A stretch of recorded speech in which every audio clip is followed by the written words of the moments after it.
Faz muitos anos, eu meditava no Salmo 137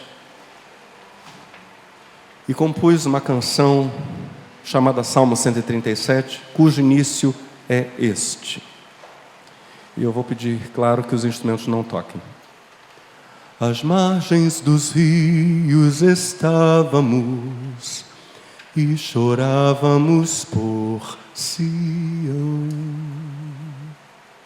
Nas árvores pendurávamos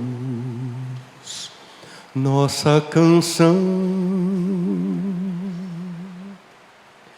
pois nos levaram cativos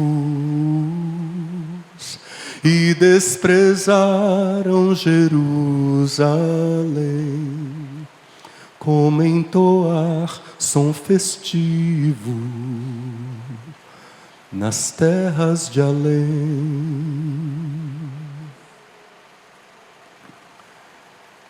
O Salmo 137 é um salmo cantado no exílio babilônico, ou composto no período do exílio babilônico, falando justamente sobre não se poder cantar os louvores do Senhor em terra estranha. A canção, composta já há alguns anos, é quase que a musicalização do texto literal do Salmo 137. Eu não irei ler os 9 versos do Salmo, mas apenas os 4 primeiros versos do Salmo 137, na nova versão transformadora. Eu peço que vocês ouçam com atenção. Junto aos rios da Babilônia, sentamos e choramos, ao nos lembrarmos de Sião. Pusemos de lado nossas harpas e as penduramos nos galhos dos salgueiros. Os que nos levaram cativos queriam que cantássemos. Nossos opressores exigiam uma canção alegre. Cantem para nós uma das canções de Sião. Mas como poderíamos cantar as canções do Senhor estando em terra estrangeira? É sabido que os livros proféticos nos surpreendem. Então, lá começando com Isaías, indo até o livro de Malaquias, esses livros proféticos, na verdade 17 livros proféticos da Bíblia, nos surpreendem, revelando as entranhas, os sentimentos mais íntimos do próprio Deus. Nos profetas, Deus se apresenta insuportavelmente humano. Em alguns momentos, os profetas falam em nome de Deus como se Deus tivesse sentimentos tipicamente humanos. De outro lado, os salmos e os demais livros poéticos, como Jó, Cântico dos Cânticos e Eclesiastes, eles exibem de uma maneira muito crua, transparente, os mais íntimos sentimentos dos homens. Enquanto os profetas apresentam para nós a nudez do coração de Deus, os textos poéticos apresentam para nós a nudez, a total transparência do coração humano. Nos livros poéticos, homens falam com total transparência, inspirados, é claro, por Deus. E eu confesso a vocês, Salmo 137, portanto, é um salmo que está num livro poético, o livro dos Salmos. Confesso a vocês que esse salmo sempre me causou estranheza.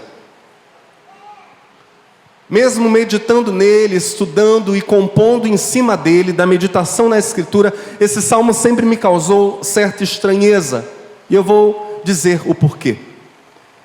Por exemplo, Madame Guyon, que ficou presa 8 anos na fortaleza da Bastilha, na França, e que lá compôs poemas e hinos que influenciaram a vida de grandes homens. Por exemplo, John Wesley foi poderosamente influenciado por Madame Guyon. Ela é chamada de uma das integrantes de um movimento de reflexão profunda na santidade de Deus, na presença de Deus, de mergulho na presença de Deus, um movimento chamado quietismo. Quando grandes homens e mulheres se aquietavam diante do Senhor para experimentarem profundamente a presença de Deus. Durante 8 anos na Bastilha, Madame Guyon compôs poemas, hinos, falando do grande privilégio que era a presença de Deus dentro da prisão. Cristãos no primeiro século impactaram o mundo romano, muitos de nós já sabemos disso. Entrando, por exemplo, na arena, sabendo que seriam comidos por feras, entrando na arena, cantando louvores ao Senhor, sabendo que em poucos minutos teriam braços, pernas, mãos decepados, o corpo triturado. O Salmo 137, porém, é diferente dessas histórias reais, e aqui é o meu problema com o Salmo 137. No verso 4, o salmista se nega a atender o pedido do conquistador babilônico. Ele se nega, como ele mesmo diz, a cantar louvores, levantando uma questão: como poderíamos cantar as canções do Senhor estando em terra estrangeira? Ora, eis o problema. Haveria um lugar específico na terra para se entoar louvores ao Senhor? Haveria uma circunstância adequada na qual se pode louvar? Ou seja, haveria então momentos inadequados para o louvor? Uma coisa pressupõe a outra necessariamente. Locais inadequados para louvor? O Salmo 137 levanta um problema. Qual foi precisamente o pedido dos dominadores babilônicos? O verso 3 diz para nós: os que nos levaram cativos queriam que cantássemos. Nossos opressores exigiam, diga comigo, exigiam uma canção alegre. Erga a sua voz e diga: cantem para nós uma das canções de Sião. O dominador babilônico está pedindo as alegres canções de Sião, os hinos do templo. As canções que eram entoadas por grupos de judeus ao chegarem a Jerusalém, ao templo para cultuar, vindos normalmente de muitas peregrinações. Possivelmente, essas canções que os grupos de judeus entoavam quando chegavam a Jerusalém, quando chegavam ao templo para cultuar ao Senhor, possivelmente essas canções estavam entre as mais alegres canções de Israel. Nessa noite cantamos uma canção, baião, que o Senhor me deu há muitos anos. Queremos humilhados te adorar, ó Rei Jesus. Quando com muita alegria, com danças no corpo, porque Deus espera que o nosso corpo seja oferecido a Ele por meio da dança, é o que a Bíblia diz. Com muita alegria, com danças por meio do corpo, possamos dizer para Ele: Senhor, a nossa maior alegria és Tu. Não é dinheiro, não é conforto, não é casa, não é nada. A nossa maior alegria chama-se Jesus de Nazaré.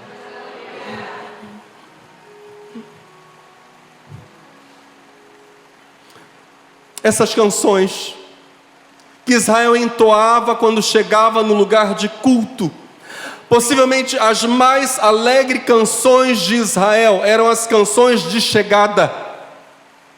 Canções de chegada à casa do Senhor. O Salmo 137 está dizendo para nós o seguinte: que sentido faria entoar esses cânticos enquanto prisioneiros na Babilônia? Como vulgarizar a alegria de quem chegou no lugar santo? Temos aqui alguém que chegou no lugar santo? Como tornar vazio, como tornar comum, como tornar vulgar a entrada pelos átrios da casa do Senhor?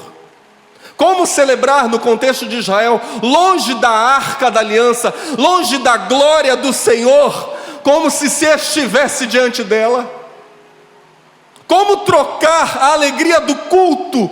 Observa que o Salmo 137 diz que eles penduraram as suas harpas nos salgueiros à margem ou às margens dos rios da Babilônia, Tigre e Eufrates, rios belíssimos.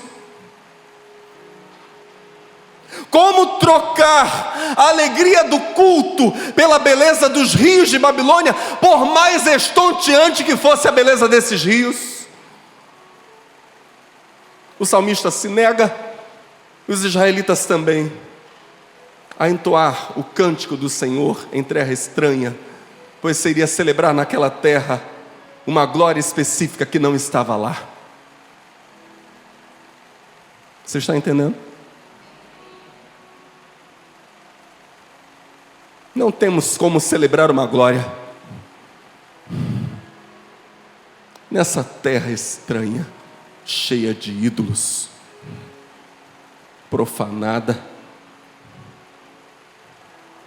Isso para um judeu se assemelharia a erguer, preste muita atenção, um altar idólatra.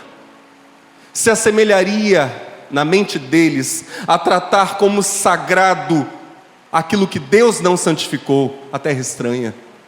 Seria profanar, seria considerar comum o canto do Senhor, os cantos de chegada. Chegamos na casa do nosso Rei e por isso vamos celebrar. E esse cântico não entoaremos em nenhum outro lugar. O Salmo 137, embora para espanto de todos nós, apenas pareça, apresentar um povo que se nega a louvar quando está triste, já vimos que não é isso. Pareça apresentar um povo que só louva em circunstâncias ideais, já vimos que o Salmo 137 está muito longe mesmo de transmitir essa mensagem. Não se trata disso. O Salmo não está associando louvor à alegria, não está nos apresentando uma circunstância nova e especial, que seria a circunstância na qual o louvor a Deus pudesse ser omitido, pudesse ser silenciado, que seria a calamidade, evidentemente. Em situação de calamidade não se poderia louvar ou não se precisaria louvar. O Salmo 137 jamais teve a intenção de fazer isso. Ele apenas está nos dizendo que para cada circunstância há o tipo próprio, adequado de louvor. Ignorar isso pode transformar até o louvor em coisa imprópria. Até louvor vira pecado.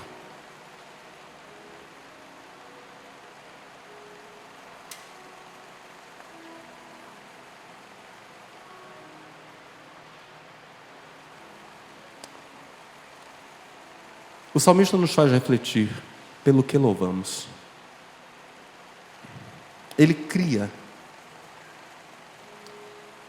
ou ele como que cria na nossa imaginação uma escada, indo da terra aos céus, crescendo em louvor, à medida em que se chega mais perto de Deus e da sua glória.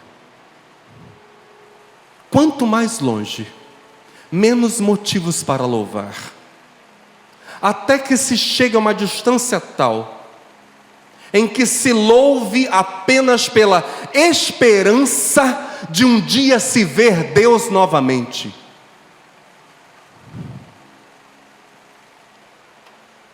Louvor na esperança.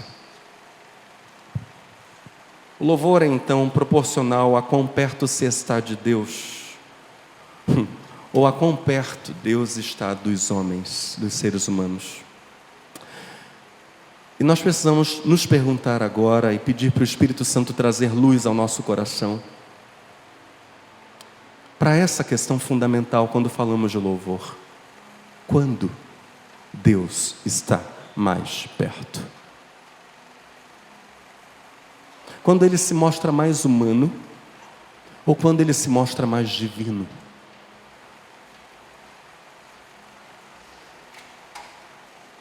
O que mais nos fascina? O que mais nos inspira a louvarmos a Deus? Sua divindade, revelada, por exemplo, na imensidão do universo, na complexidade das órbitas dos astros. O movimento dos astros é algo extraordinário. nas intrincadas relações entre Sol, Lua e Terra, produzindo, por exemplo, interferência nas comunicações, exibindo nos polos a aurora boreal, causando as variações das marés.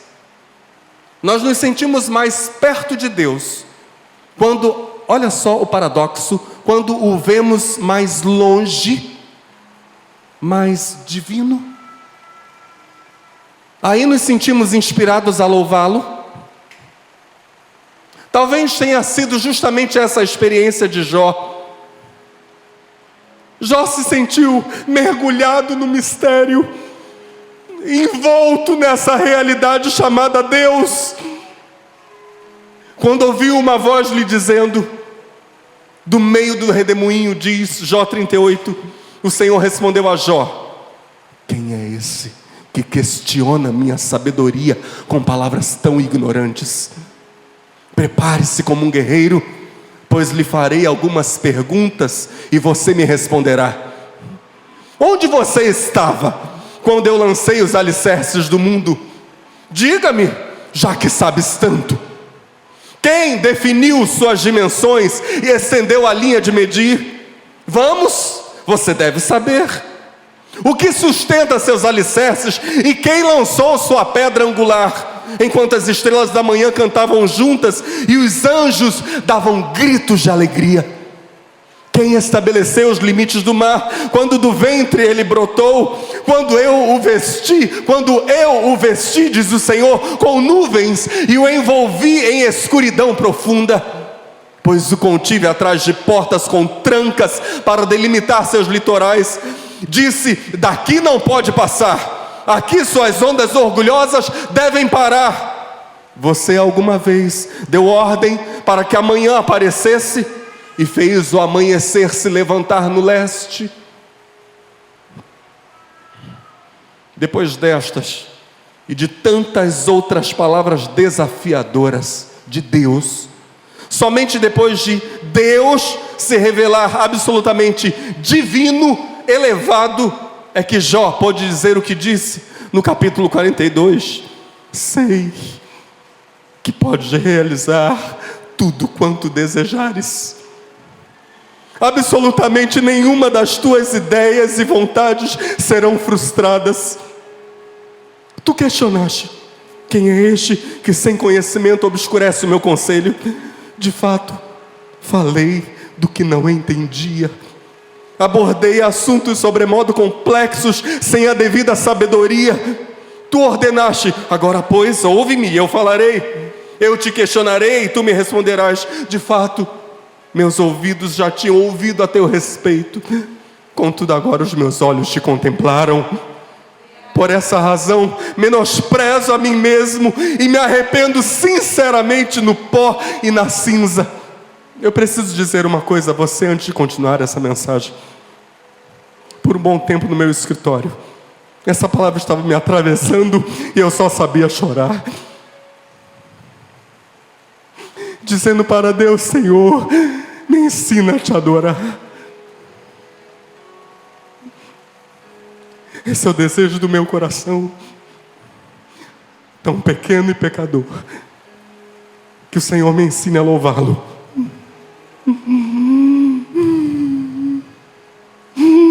Como Ele merece.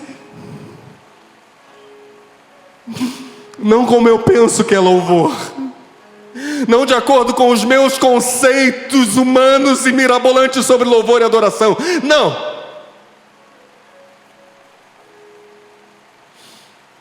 Ensina-nos, Senhor.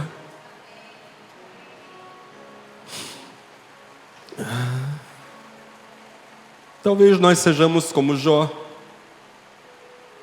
Depois de Deus se revelar absolutamente divino e elevado, então nós conseguimos nos inspirar e adorar. Mas talvez não. Talvez nós nos sintamos mais perto de Deus, ou Deus mais perto de nós, quando Ele se faz tão humano, que chega a se rebaixar do modo como qualquer ser humano jamais ousaria fazer voluntariamente.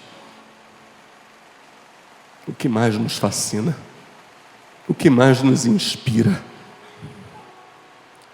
A Bíblia diz que depois que João Batista aponta poderosamente para Cristo e diz em João capítulo 3, verso 30, uma frase que muitos de nós conhecemos de cor e salteado: é necessário que ele cresça e que eu diminua. Vamos falar isso juntos? É necessário. Aponte para cima e diga que Cristo cresça e eu diminua. Depois que João Batista aponta para Jesus e afirma isto, nós encontramos aparentemente um movimento invertido. Preste atenção. Cristo crescendo, não em honrarias, mas em viver como servo.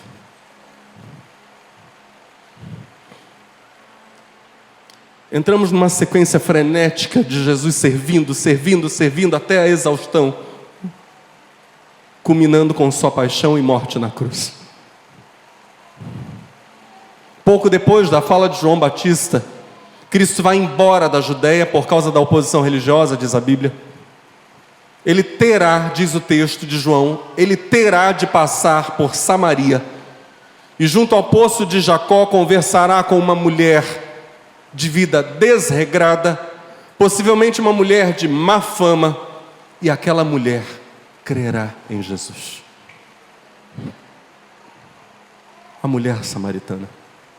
Notemos que aquela mulher não era honrada pelos judeus porque era samaritana, não era honrada entre os samaritanos, muito provavelmente por causa de sua vida desregrada, mas para Cristo, a vida dela valia mais que a própria honra dele.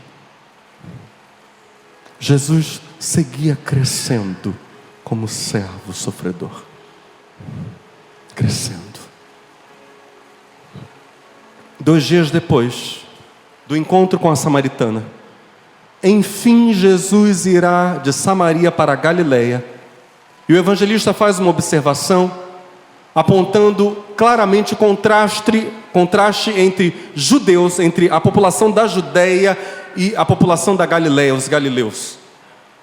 Nós lemos sobre a ida de Jesus para a Galileia em João 4, veja só esses 2 versos, 44 e 45, porque Jesus mesmo testificou que um profeta não tem honra na sua própria pátria. Chegando, pois, à Galileia, diga comigo, a Galileia, os galileus o receberam. O texto faz questão de contrastar Judeia e Galileia. Chegando, pois, à Galileia, os galileus o receberam, porque viram todas as coisas que fizera em Jerusalém no dia da festa, porque também eles tinham ido à festa. Jesus sai de Samaria, vai para a Galileia, ele não retorna à Judeia, porque estava sendo perseguido, e lá ele não seria bem recebido, porque um profeta, diz João, não é bem recebido na sua própria pátria. Jesus vai aos galileus, e eles de bom grado recebem. Em sequência, Jesus cura à distância, diz o texto, apenas com uma palavra, o filho, preste atenção, do servo do rei. Mas o rei aqui é Herodes.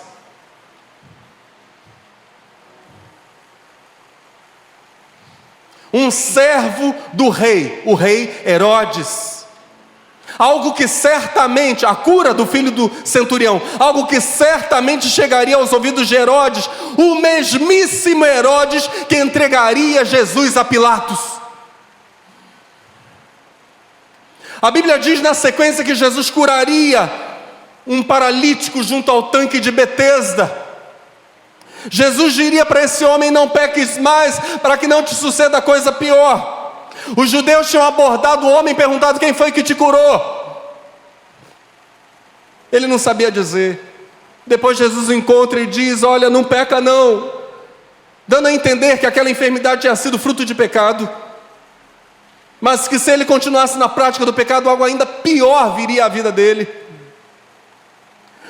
Ok, aí o texto diz que o homem sai da presença de Jesus e vai contar para os judeus quem o havia curado, porque possivelmente, já que os judeus o haviam repreendido por ele carregar o seu leito em dia de sábado, ele É o que o texto nos dá a entender. Temia sanções por quebra da lei do sábado. E aí ele, de algum modo, ao que parece, traz Jesus. Ele vai dar o nome de Jesus para os judeus. Dizer, olha, quem me curou foi Jesus e foi Ele quem me mandou carregar meu leito em dia de sábado. Jesus cura o servo do centurião, o filho do servo do rei. Jesus agora cura o coxo. Na sequência, Jesus vai multiplicar pães e peixes para alimentar uma multidão. E nós, lendo o texto, damos glória a Deus, e devemos dar glória a Deus mesmo, mas podemos nos enganar, pensando que por causa daquele milagre extraordinário, a população passaria a crer nele. Negativo. Bem ao contrário. Essa mesma multidão se envolverá num debate com Jesus. João capítulo 6 vai falar sobre isso.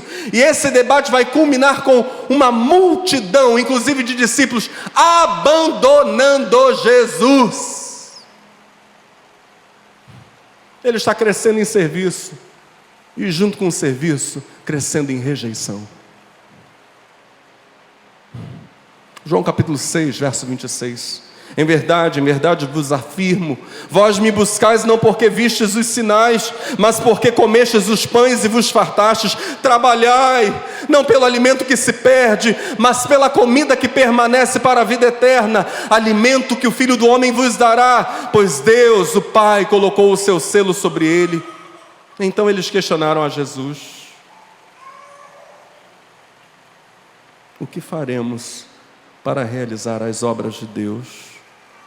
Jesus lhes asseverou: a obra de Deus é esta, que creiais naquele que por ele foi enviado. Jesus está dizendo: eu conheço o coração de vocês. Querem fazer a obra de Deus? Creiam em mim, ele diz. Por esse motivo, olha o verso seguinte: o desafiaram. O mesmíssimo povo que tinha experimentado a multiplicação de pães e peixes. O desafiaram: que sinal poderás realizar para que o vejamos e creiamos em ti? Que obra farás? Salto para o verso 41. Então os judeus começaram a se queixar dele porque dissera: eu sou o pão que desceu do céu. Jesus vai, depois que eles o desafiam, Jesus vai dizer: olha, vocês estão pedindo um sinal como se Moisés tivesse dado pão para vocês no deserto. Não foi Moisés que deu o pão, foi meu Pai que está nos céus. E eu sou o verdadeiro pão que desceu do céu. Quem come a minha carne e bebe meu sangue tem vida em si mesmo. Eles não aceitam essa palavra. Os judeus começam a se queixar dele porque disseram: eu sou o pão que desceu do céu. E comentavam: não é este Jesus, o filho de José, cujo pai e mãe nós conhecemos? Como pode então ele dizer: eu desci do céu? Versos 66 e 67, final do debate. Daquele momento em diante, muitos dos seus discípulos, diga comigo, muitos dos seus discípulos recuaram e não mais andaram com ele. Então Jesus interpelou os 12: vós também desejais ir embora? É nesse contexto que Jesus faz essa pergunta, é depois do milagre da multiplicação de pães e peixes. Jesus seguirá se rebaixando, como nenhum ser humano jamais faria voluntariamente. Ele vai seguir curando, ensinando, até ser completamente rejeitado pelo povo, pelos líderes, pelos romanos, e ser crucificado.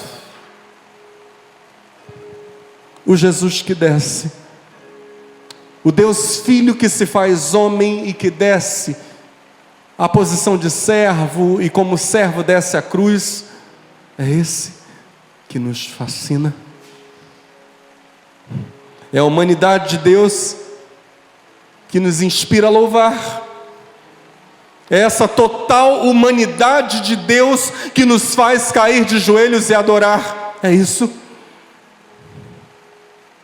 Talvez tenha sido justamente essa a experiência do centurião junto à cruz.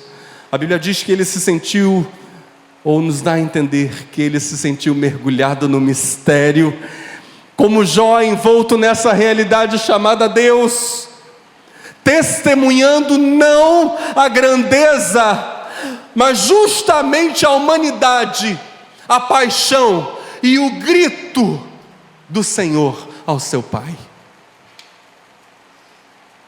Leia o Evangelho de Marcos no capítulo 15. Então, por volta das 3 da tarde, Jesus bradou em alta voz: Eloi, Eloi, lema sabachthani, que traduzido quer dizer: meu Deus, por que me abandonaste? Alguns dos que presenciavam o que estava ocorrendo, ouvindo isso, comentavam: vede, ele clama por Elias. Então um deles correu e ensopou uma esponja em vinagre, colocou-a na ponta de uma vara e a estendeu até Jesus para que sorvesse, para que bebesse aquele vinagre. E explicou: deixai, vejamos se Elias vem para tirá-lo daí. Todavia Jesus, com um forte brado. Interessante que o verso 34 já tinha dito: ele bradou em alta voz. Brado já é falar alto, né?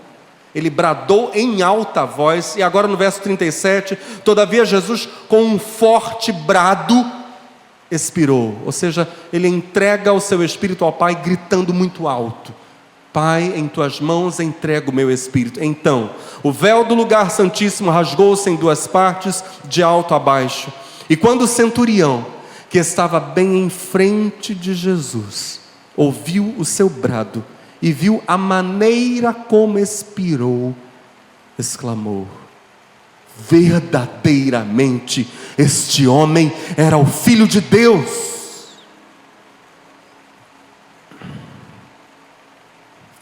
O louvor é proporcional a quão perto se está de Deus, ou a quão perto Deus está dos homens. Mas quando Deus está mais perto, quando Ele se mostra mais humano, ou quando Ele se mostra mais divino?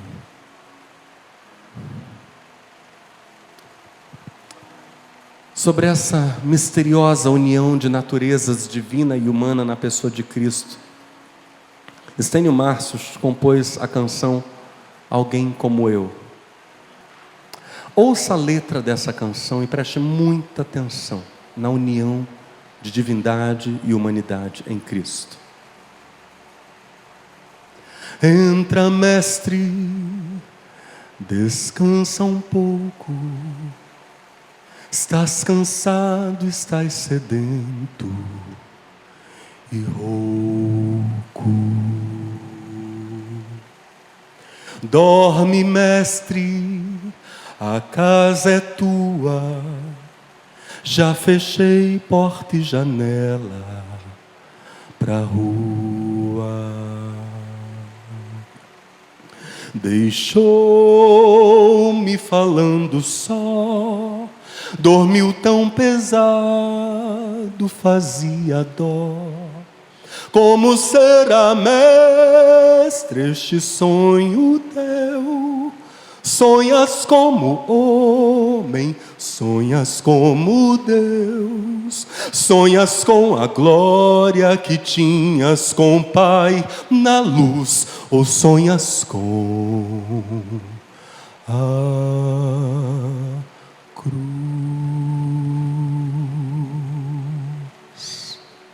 Perdoa, mestre, mas já é hora. Uma multidão te espera lá fora. Estás decidido, não te detenho. Vais curando até chegar ao lenho. Partiu, fica a paz em mim. Fica a sala com cheiro de jasmim, vai verter a vida do corpo seu, pra levar a culpa de alguém como eu, pra lavar o sujo do meu próprio eu, levar-me puro a Deus. Vai verter a vida do corpo seu, para levar a culpa de alguém como eu, para lavar o sujo do meu próprio eu, levar-me puro a Deus.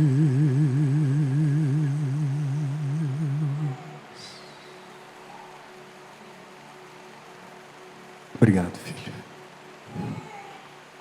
Em ambas as situações, eu não sei como você reage a essas coisas, mas de uma coisa eu sei: transcendente ou transcendente, elevadíssimo ou imanente, exaltado ou humilhado, Deus nos céus ou Deus conosco encarnado, perto está o Senhor, e digno de todo louvor. Digno. Nós podemos juntos erguer uma ode, um tributo de louvor a Deus nesta noite, declarando juntos o que diz o Salmo 145. Eu peço que você fique de pé no lugar, por favor. Vamos dizer isso juntos? Exaltar-te-ei, ó meu Deus e Rei, e bendirei o teu nome por toda a eternidade. Todos os dias te bendirei e louvarei o teu nome para todo sempre. O Senhor é grande e muito digno de louvor, sua grandeza é insondável. Uma geração a outra fará o louvor de tuas obras, proclamando teus maravilhosos feitos. Pregarão sobre a esplêndida glória de tua majestade, e eu meditarei sobre tuas portentosas realizações. Anunciarão o poder dos seus magníficos e temíveis prodígios, e eu falarei das tuas grandes obras. Divulgarão a memória de tua imensa bondade e cantarão com júbilo tua justiça. O Senhor é clemente e misericordioso, paciente e transbordante de amor leal. O Senhor é bom para com todos, e sua compaixão alcança todas as suas criaturas. Todas as tuas obras, ó Senhor, te rendem graças, e teus fiéis te bendirão. Eles proclamarão a glória do teu reino e pregarão sobre o teu poder, a fim de que todos saibam dos teus feitos maravilhosos e do glorioso esplendor do teu reino, porquanto teu reino é reino eterno e o teu domínio perdura de geração em geração. O Senhor ampara todos os que caem e ergue todos os que estão deprimidos. Os olhos de todos em ti esperam, e tu lhes dás o alimento no devido tempo. Abres tua mão e sacias de bom grado todo ser vivo. O Senhor é justo em todos os seus caminhos e fiel em todas as suas obras. O Senhor está junto de todos aqueles que invocam o seu nome, de todos que clamam por sua presença com sinceridade. Assim, ele realiza os desejos daqueles que o reverenciam, ouve-os clamar por socorro e os salva. O Senhor cuida de todos os que o amam, mas destrói todos os ímpios. Minha boca proclamará o louvor do Senhor, e que todo ser vivo bendiga seu santo nome para todo sempre. Amém. Aleluia. Preste atenção, ainda de pé. Se no Salmo 137, o salmista nos faz refletir no motivo pelo qual o louvamos. Se no Salmo 137, o escritor cria uma escada que vai da terra aos céus. Se nessa escada o louvor cresce à medida em que se chega mais perto de Deus e de sua glória. Se quanto mais longe, menos motivos para louvar, até que se louve apenas pela esperança de um dia se ver Deus novamente. Se o louvor é proporcional a quão perto se está de Deus, ou a quão perto Deus está dos homens.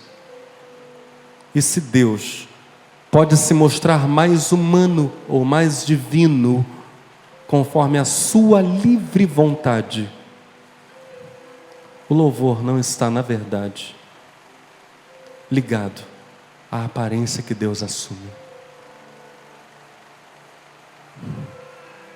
mas exclusivamente à sua presença e à nossa capacidade de senti-lo. E se não o sentimos, nós o louvamos na esperança, no mistério. Louvemos a Deus em revelação ou em mistério. Que Deus nos abençoe.